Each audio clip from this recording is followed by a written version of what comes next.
Welcome to my RV.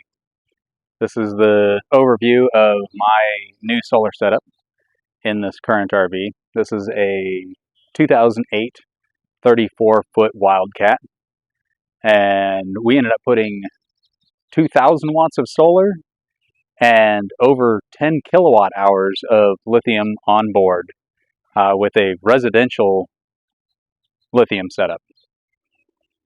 This is the basis of the system. So this is the two 48-volt residential lithium batteries. These use lithium iron phosphate 4 or LiFePO 4 if you're searching for batteries. These are by sungoldpower. They were one of the companies that I found that actually responded to my questions that I had. Because this is my third solar setup, I actually had quite a few more technical questions, and some companies completely ignored me, where SunGold actually, if they didn't understand the question or didn't know an answer, they would contact their engineers and get an answer to me in 1 to 2 days. So far for customer support, they're definitely winning.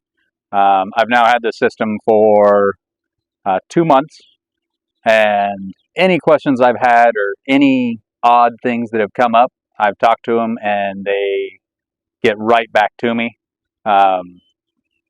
So that is one of the reasons why I chose them, is their responsiveness is definitely great. I've not dealt with any others like Victron and things like that, but that was mostly because of wanting to go 48 volt. Victron is very limited once you get above 24 volt currently. I believe they'll expand further, but for now, this was the best and most reliable solution that I could find. This all-in-one unit does have grid feed, grid tie, hybrid mode, battery priority, and solar priority. So you can choose really which way you want to go. However, the grid tie functionality does depend on your jurisdiction and legal requirements, so you would have to look into that further. But the boost assist and things like that are great.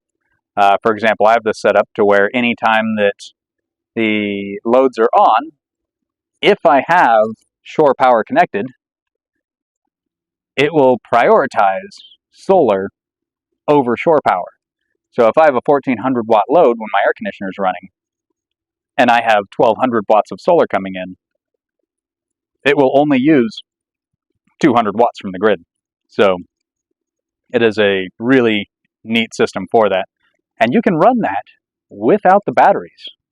So you can do hybrid mode without buying any batteries.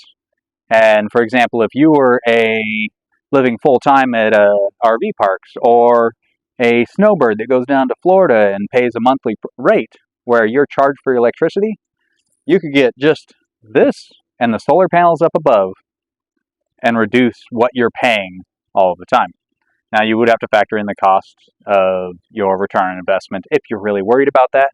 But if you're wanting something that can be a one-time investment that reduces your monthly bills, that could be something to think about.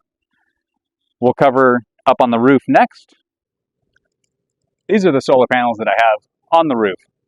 Now, one of the differences that you have to make if you change to a residential solar setup is they require a minimum, most of them require a minimum of 120 volt DC coming from your panels. That is for the mppt system. So the unit that I have requires a minimum of 120 volt. So we have this entire string and this string, each in series.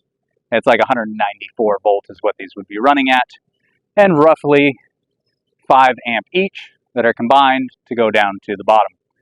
So we can get, right now it looks like over the last 2 months that we've been running the rest of this, we get about 70% of the placard rating.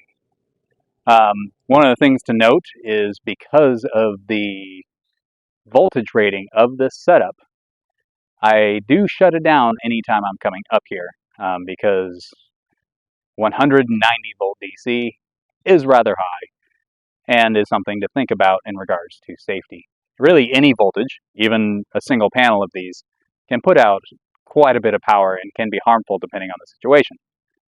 But when you start going above 50 volt DC, you do want to take a few other precautions.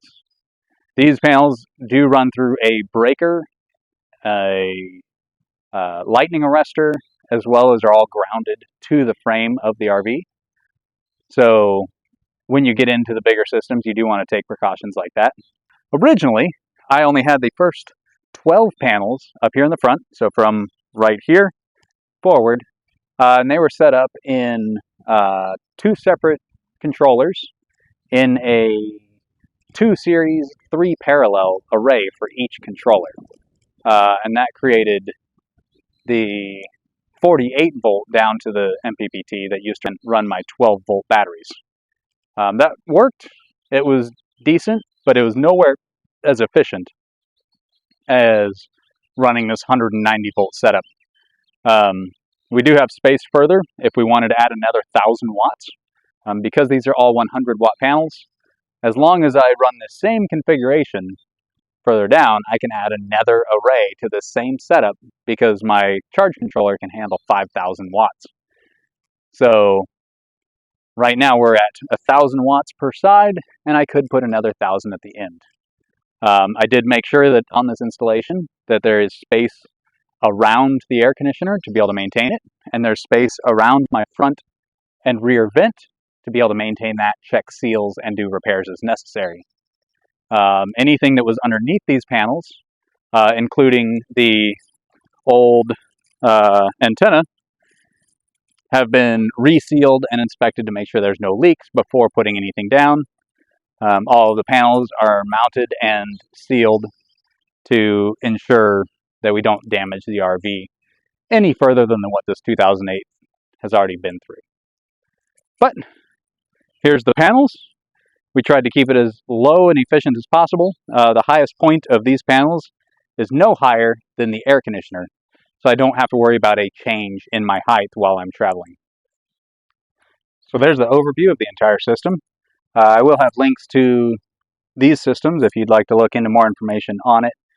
And then in a future video, I'll continue into the depths of what it would take to have a 48 volt system and still run your 12 volt equipment on the RV. If you have any questions, please let me know in the comments. And if you like this, please like and subscribe. Thank you.